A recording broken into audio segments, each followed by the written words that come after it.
Et yop les gens, j'espère que vous allez bien. Aujourd'hui on va se retrouver pour une petite vidéo où je vais vous montrer comment démonter et remplacer son pare-choc d'origine par un pare-choc M. Bon, je vais pas te mentir, c'est un pare-choc que j'avais acheté d'occasion, il était noir, je vais te mettre une photo maintenant. J'ai voulu le repeindre moi-même mais je me suis foiré. Donc, tu vois, j'ai pas poncé assez en fait et on voit des traces de griffure. Du ponçage un peu partout, donc il était vraiment dans un sale état quand je l'ai acheté. J'avais prévu de te faire un tuto peinture, mais du coup je vais pas publier la vidéo puisque je me suis foiré, ça sert à rien. Donc il va falloir que je le reprenne, que je reponce tout et que je refasse de nouveau une peinture. Donc soit ça ou soit j'en rachète un directement neuf. Et très honnêtement je me pose la question parce que il a quand même bien morflé. J'ai passé déjà plusieurs heures à le poncer, ça n'a pas suffi à rattraper tous les défauts. Donc je vais faire le montage comme ça, je vais voir ce que ça donne. Donc la première étape, elle va consister à retirer les pare-boues. Bon bah moi ce qu'il en reste, hein, tu vois que le mien est complètement explosé. Il a cassé pendant le choc avec le chevreuil. Donc j'en ai racheté deux neufs. Je vais pas racheter des passages de roue M parce que normalement le passage de roue il est spécifique au pack M. Mais ça coûtait une blinde, je vais pas te mentir. Donc j'en ai racheté des neufs mais en type origine. Donc on verra après pour l'adaptation. Donc ce que tu as à faire, c'est enlever les trois vis qui sont là. Je crois que normalement c'est censé tenir ton pare-choc en bas. Moi ça n'est pas le cas. Mais je pense que ça a dû tout fracasser. Parce que là tu vois qu'il manque aussi un bout du pare-choc. Donc le pare-choc que je remplace, il a bien mangé. Tu vois il est cassé dans le fond. Je te montrerai après au niveau de l'anti-brouillard. La fixation c'est complètement arraché. Donc ça a tapé quand même fort. Donc pour toi il faut que tu enlèves ça. Moi j'ai enlevé les roues pour que ce soit plus pratique d'accès, surtout que je puisse bien te montrer correctement où sont les vis. Mais je pense que c'est pas nécessaire en tournant la roue, ça devrait suffire. Bon, je vais te montrer du coup. Il suffit de dévisser là, là et là. Donc c'est du 8 tout simplement. Bon, ça arrive même pas à faire tourner mon cliquet. Et ça tient plus du tout. Hop. Je vais récupérer toutes les vis.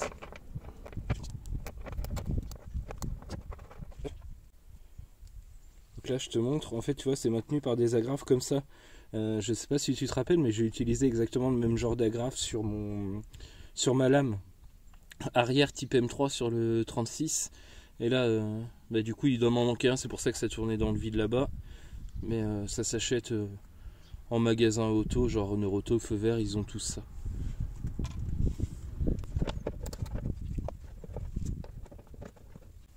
Et là donc celui qui est tout sur la gauche, il est directement sur un support de pare-choc. Bon, tu vois que j'ai des bouts qui tombent de partout. Le pare-choc il est vraiment ruiné là.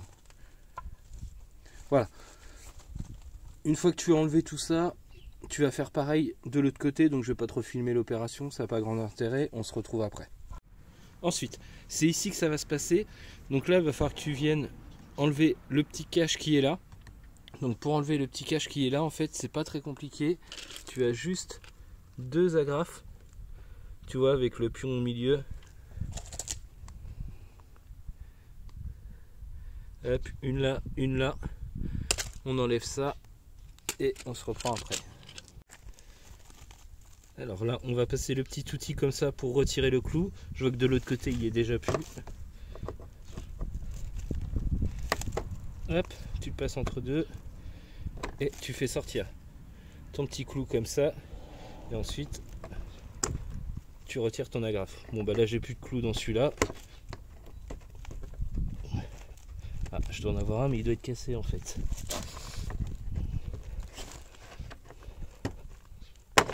Hop. Voilà, ouais. Je sais pas si tu vois parce que c'est en contre-jour. Tu vois, le clou il est cassé à l'intérieur. Bon, de toute façon, ça remontera pas. Une fois que tu as retiré, tu as accès à la vis de fixation du pare-choc. Enfin, plus exactement de la traverse sur laquelle est maintenu le pare-choc. Donc, pour l'enlever, il va te suffire d'enlever cette grosse vis là. Tu en as une de chaque côté. Donc, c'est du torque 50.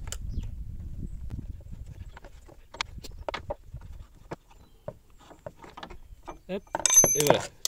Tu as une grande vis comme ça qui sort du coup. Ensuite, on va faire le deuxième côté. Bon, tu vois pourquoi je remplace le pare-choc du coup. Voilà. Donc là, tout est pété, moi c'est broyé, la fixation de l'antibrouillard a explosé. Le pare-choc est complètement fissuré ici. Là, la baguette elle est cassée. Donc même si d'aspect ça allait, il a quand même pris cher pendant le choc. Ensuite, une fois que tu as retiré tes deux grosses vis, et ben, il te suffit de tirer le pare-choc vers toi et ça sort tout seul.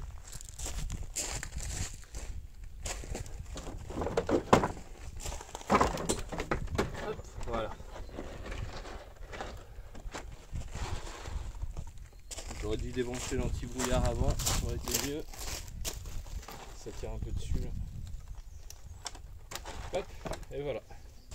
Donc ensuite on va réappliquer la même procédure. On va venir le remettre.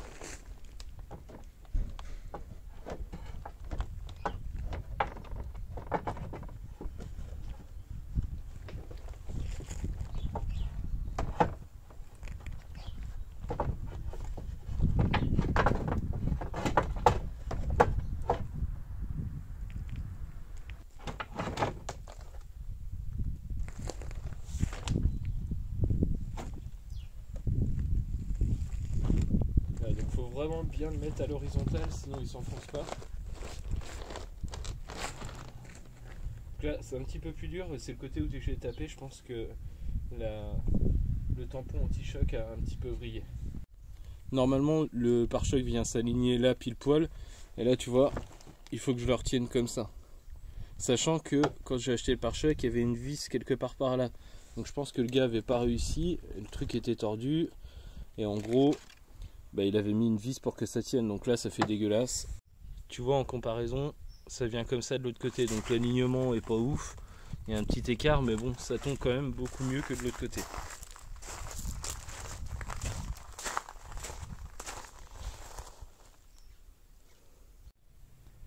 Bon les gars, j'arrivais pas à obtenir ce que je voulais, du coup j'ai enlevé le pare-choc de sur la traverse, donc c'est très simple. T'as 4 clips là qui correspondent aux trous qui sont là à enlever, et tu peux enlever ton pare-choc.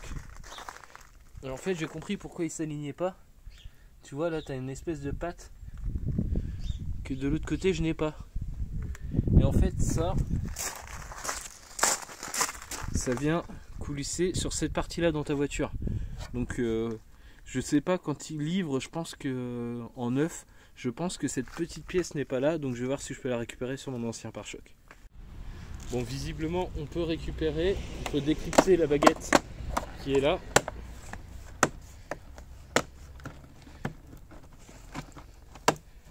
Hop. Bon, je vois pas de l'autre côté où est-ce que ça peut s'enlever. C'est tenu par une espèce d'agrafe à l'intérieur. Hop. Donc tu vois, en fait ça tient ici. Normalement il devait y en avoir un autre, mais je pense qu'il est déjà cassé.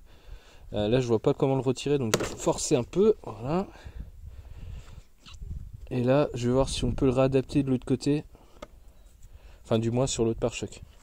Bon les gars, j'ai réussi à réadapter mon système de l'ancien pare-choc. J'ai passé une vis comme ça. Et derrière j'ai fait un trou là. Donc j'ai regardé avec la baguette, elle se verra pas évidemment cette vis là, mais la baguette passe, donc ça le fait comme ça. Bon, voilà où on est niveau alignement. Tu vois que par rapport à tout à l'heure c'est quand même beaucoup mieux.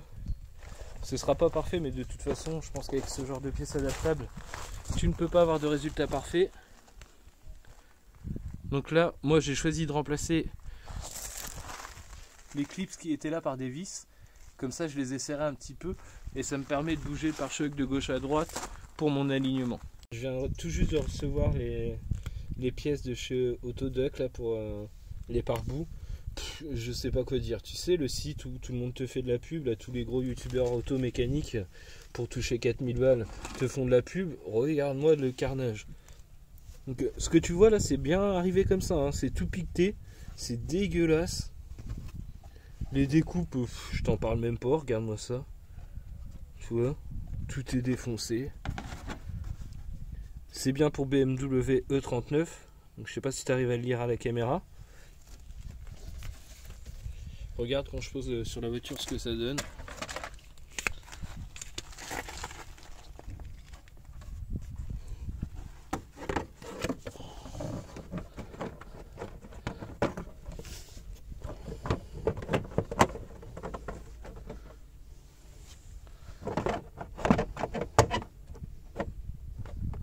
Les trous ils tombent même pas en face, s'il te plaît. Tu vois, le trou est là, il tombe même pas en face de là. Regarde, j'ai voulu remettre mes petites agrafes là, puisque bien évidemment c'est pas livré avec. Regarde là, ça tombe pas du tout en face du trou. Comme je te disais que le trou était pas aligné tout à l'heure, mais tu as vu la différence de hauteur? Ça ne peut pas s'aligner. Bon bah voilà ce que ça donne une fois que j'ai remis les vis. Donc bon bah comme je t'ai dit, j'étais obligé de reperforer là pour que ça puisse s'aligner. Mais bon sinon ça tombe plutôt bien. Ici tu peux voir que ça se rentre bien à l'intérieur. Donc là je pense qu'il me manque une partie de plastique qui devait venir là. De l'autre côté je l'ai, donc ça tombe bien. Là tu vois que ça décroche, mais on peut pas en vouloir à Autodoc là, parce que du coup le passage de roue n'est pas adapté au pare-choc M. Et là où ça fait le plus de différence, c'est en dessous en fait. Donc voilà ce que ça donne en dessous en fait. Tu vois là, tu as un gros trou où je peux passer ma main, alors que normalement c'est censé revenir là sur le petit bord. Tu vois, il y a les trous pour les vis. Et quand tu achètes un pare-choc M en fait, tout vient là, donc ça vient se poser dessus. Enfin un passage de roue M, pardon. Donc le mieux ça reste quand même d'avoir un passage de roue M, mais bon si t'en as pas, franchement ça fait le taf. T'as vu dans l'état qui était le mien, il était complètement arraché, donc ça protégeait plus rien du tout. Au moins là ça fait son rôle. La mer va venir s'accumuler ici plutôt que sur les amortisseurs et sur les freins, donc pour moi ça va me suffire. Donc là ce que je fais, c'est que je remets la voiture sur ses roues et puis je te montre le résultat. Et voilà pour le résultat final. Donc si t'es pas de trop près, ça fait le taf on va dire. Après on voit qu'au niveau de la teinte c'était la bonne, parce qu'on voit pas de démarcation de couleur, donc ça c'est plutôt pas mal. Je remercie quand même PK Max. Donc PK Max ils font de la peinture, c'est eux qui m'ont envoyé les bombes de peinture gratuitement. Donc allez voir sur leur site, ils font plein de trucs, ils font de la peinture, des produits d'entretien et plein de petites choses. Et franchement, au niveau de la peinture, là, on peut pas redire, c'est moi qui merdis, c'est vraiment pas du fait de la qualité de la peinture.